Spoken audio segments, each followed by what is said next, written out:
दोस्तों हम में से हर इंसान को हमारी जिंदगी में कुछ ना कुछ करना होता है, कहीं ना कहीं पहुंचना होता है। अगर हम एक स्टूडेंट है तो हम सोचते हैं कि साल भर अच्छी मेहनत करेंगे और एग्जाम टॉप करेंगे। अगर हमें नौकरी चाहिए तो हम उसके लिए साल भर अच्छी मेहनत करते हैं। ये हम सोच तो बड़ी आसानी से लेते हैं, बड़ी जल्दी लेते हैं, लेकिन जैसे उस काम को हम पूरा करना उसके लिए हम स्टार्टिंग करते हैं तो हमारे अंदर से फीलिंग्स आती है कि इसको थोड़ी देर बाद कर लेते हैं, इसको नेक्स्ट पल पे टाल देते हैं या फिर इसको कल करते हैं। और उस काम को हम टालते रहते न जाने कितने दिनों तक, न जाने कितने लॉन्ग टाइम तक वो काम नहीं पूरा होता। दोस्तों ये जो काम को टालना है इसी को अंग्रेजी भाषा में कहा जाता है प्रोक्रास्टिनेशन। दोस्तों हम क्यों काम को टालते हैं, हम क्यों प्रोक्रास्टिनेशन करते हैं, इसके क्या कारण है और इसका सोल्यूशन क्या हो सकता है, आइए जानने की कोशिश करते हैं इस वीडियो में। आप बहुत आलस से घिरे हैं और हर काम को टाले जा रहे हैं। आंखें थक जाती हैं, हाथ थक जाते हैं, ये ऐसे हो रहा होता है ना, पड़े होते हैं। दोस्तों जैसा कि हम पहले बात कर चुके हैं, प्रोक्रास्टिनेशन एक अंग्रेजी भाषा का शब्द है, इसका हिंदी मीनिंग होता है चीजों को टालना। यहाँ चीजों को टालने से मतलब है कि हम उन चीजों को जो हमारे लिए इंपॉर्टेंट सी रखती हैं या फिर जो हमें करना जरूरी होता है, लेकिन हम उसको या तो किसी कारक के आधार पर या किसी न किसी रीजन की वजह से उनको टाल देते, नेक्स्ट पल पर उनको नहीं कर पाते। ये होती है दोस्तों प्रोक्रास्टिनेशन, कि हमारे ऐसे काम जो हमारी जिंदगी में हमारे लिए महत्वपूर्ण है लेकिन हम उनको नहीं कर रहे, या तो हम कहीं आलस की वजह से या किसी रीजन की वजह से होता है प्रोक्रास्टिनेशन। भारत में कई सेंचुरी पहले संत कबीर ने प्रोक्रास्टिनेशन के बारे में इंडायरेक्टली में कहा कि काल करे सो आज कर, आज करे सो अब, पल में परले होएगा, बहुरी करेगो कब। इसका सीधा सा मतलब होता है कि जो आपको कल करना ना वो आज कर, और जो आज करना ना वो अभी कर, वरना एक समय बाद जिंदगी खत्म हो जाएगी, फिर क्या करोगे। इतिहास में ढेरों सारे पोइट्स और मोटिवेशनल स्पीकर्स ने इसके बारे में चीख चीख कर कहा, लेकिन हमारी जिंदगी बद से बदतर हो गई। एक रिसर्च के अनुसार ऐसा माना जाता है कि लास्ट 40 सालों में प्रोक्रास्टिनेशन के अंतर्गत 300 से 400% ग्रोथ देखने को मिली है। आज के समय में दुनिया की लगभग आधी पॉपुलेशन प्रोक्रास्टिनेशन करती है चीजों को लेकर। दोस्तों प्रोक्रास्टिनेशन के यहाँ पर कुछ फैक्टर्स हैं जिनकी वजह से हम प्रोक्रास्टिनेशन करते हैं। कौन कौन से फैक्टर्स हैं, यहाँ आइए एक एक को जानने की कोशिश करते हैं।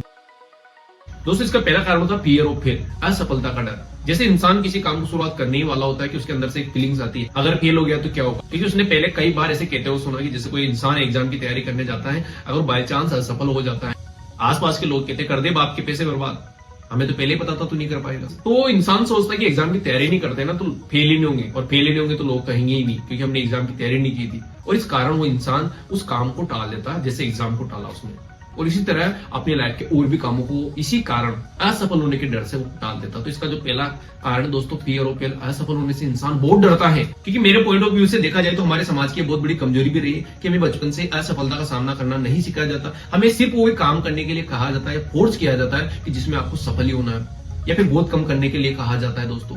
तो इस कारण से इंसान चीजों को टाल देता है क्योंकि बचपन से उसने असफलता का सामना नहीं किया। Perfectionism, a personal standard of attitude or philosophy that demands perfectionism and reject anything. अरे कहना क्या चाहते हो? इसका मतलब ये होता है कि एक व्यक्ति मानसिक रूप से अपना पर्सनल स्टैंडर्ड और एटीट्यूड इतना हाई बना लेता है कि जो रियलिटी से बहुत ज्यादा दूर हो। आसान शब्दों में कहे तो सपोज कीजिए आप कोई काम शुरुआत कर रहे हैं और आप अपनी तुलना एक ऐसे व्यक्ति से कर लेते हैं जिस काम को आप कर रहे हैं उसी काम को वह व्यक्ति 10 साल पहले से करता रहा। आप सोच लेते हैं कि मेरे काम और इसके काम में बिल्कुल अंतर नहीं होना चाहिए, जितनी परफेक्ट तरीके से ये काम को कर रहा उतनी परफेक्ट तरीके से मेरा होना चाहिए। क्या ऐसा संभव है दोस्तों? तो आप कहेंगे ना। तो दोस्तों इसी कारण वो अपनी काम की क्वालिटी को लेकर कॉम्प्रोमाइज नहीं करता है और इसी चक्कर में भी इंसान कभी कभी काम को टाल देता है। तो इसका जो दूसरा मुख्य कारण दोस्तों परफेक्शनिज्म, इंसान परफेक्शनिज्म चाहिए उसको, हर पहले ही दिन उसको परफेक्शनिज्म चाहिए, इसके चक्कर में काम को टाल देता है। परफेक्ट तरीके से करना होता है पहले ही दिन, तो ऐसा संभव नहीं है। तीसरा और इंपॉर्टेंट कारण है दोस्तों शॉर्ट टर्म ग्रेटिफिकेशन का। इंसान को शॉर्ट टर्म में ग्रेटिफिकेशन चाहिए होता है दोस्तों। इंसान का स्वभाव ही शॉर्ट टर्म ग्रेटिफिकेशन वाला होता है। इंसान इधर से काम और इधर से रिजल्ट चाहता है दोस्तों। कोई भी काम खत्म हुआ उसको तुरंत संतुष्टि चाहिए दोस्तों, उसका रिजल्ट चाहिए दोस्तों।